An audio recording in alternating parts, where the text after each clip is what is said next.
What's up, guys? Welcome back to Thug Life Gaming. I'm your host, Matt Rogers, and you're watching the Mafia 3 video review. Army? Marines? Regular Army at first, and then I was recruited to the 5th SFG. Special Forces.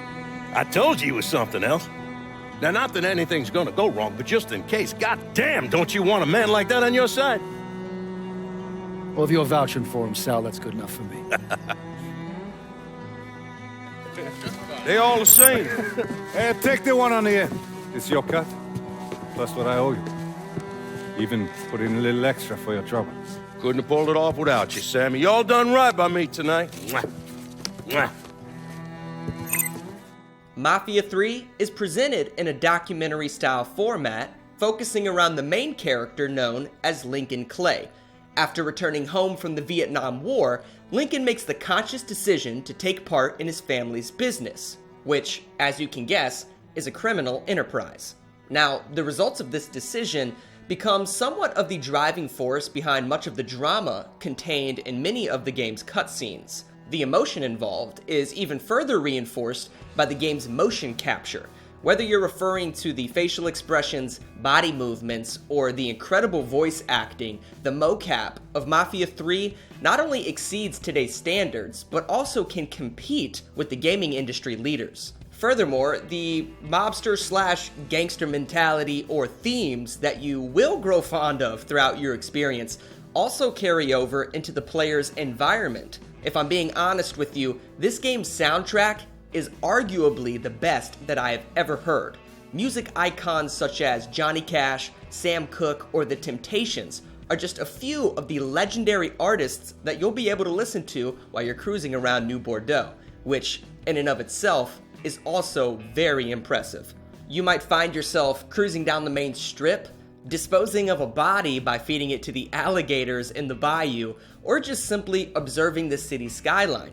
Regardless, the developers of Mafia 3 did right by New Orleans by creating a remarkably detailed, beautiful, lively, and culture-driven environment.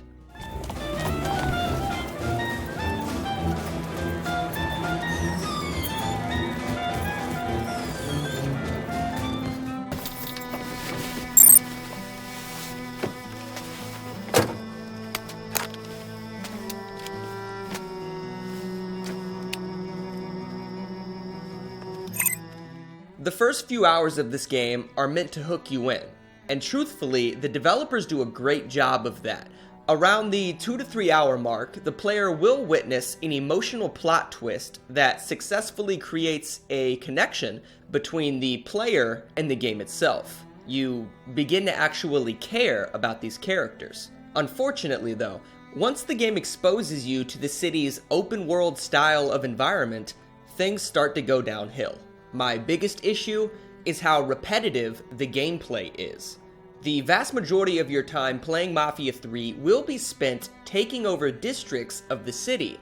This involves driving to a specific location, killing a bunch of enemies, and then driving to another.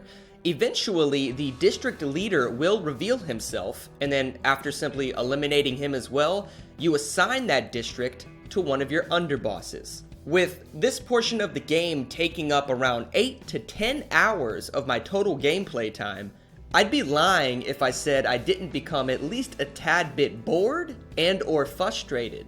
Now, don't get me wrong, this doesn't mean I ever lost my passion to pursue more of the narrative, because that's just how good the damn storytelling is. Furthermore, there is somewhat of a redeeming factor to these repetitive mission types.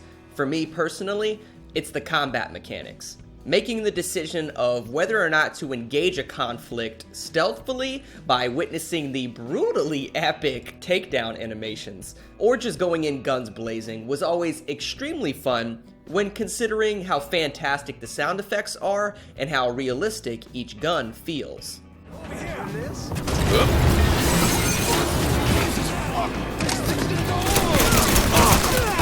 Safety! Here's our chance!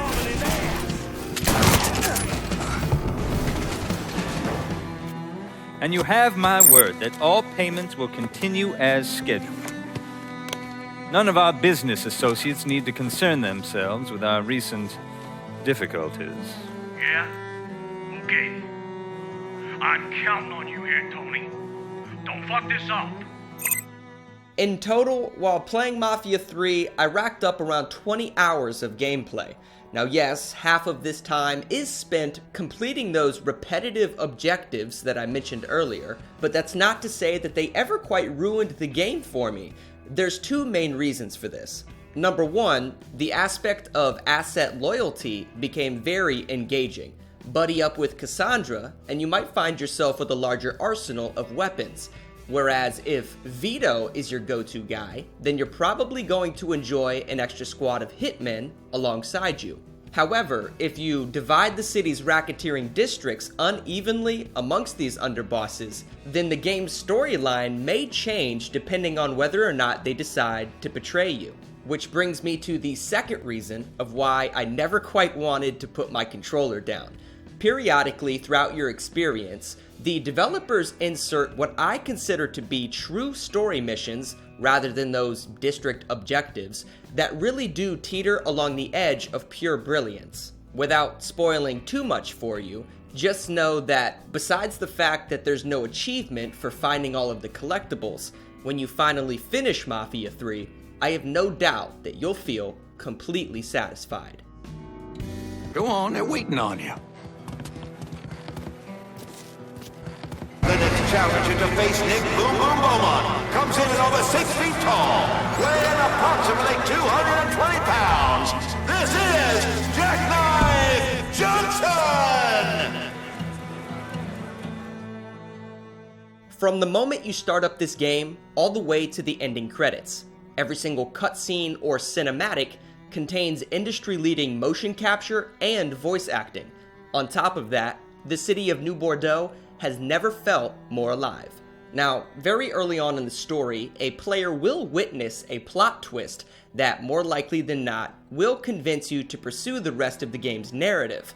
This is important to note because the sheer amount of repetitive gameplay is very off-putting. However, game features regarding the combat mechanics or asset loyalty somewhat made up for the idea of completing the exact same objectives over and over again, but pale in comparison to how refreshing the occasional story mission was.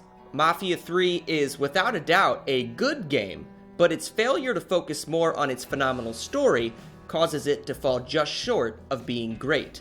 My advice would have been to stick to the script. Mafia 3 receives a 7.9 here on Thug Life Gaming. The only thing that matters is 20%. And what if I decide to walk away? Leave all this behind? Then this will be the last time we see each other.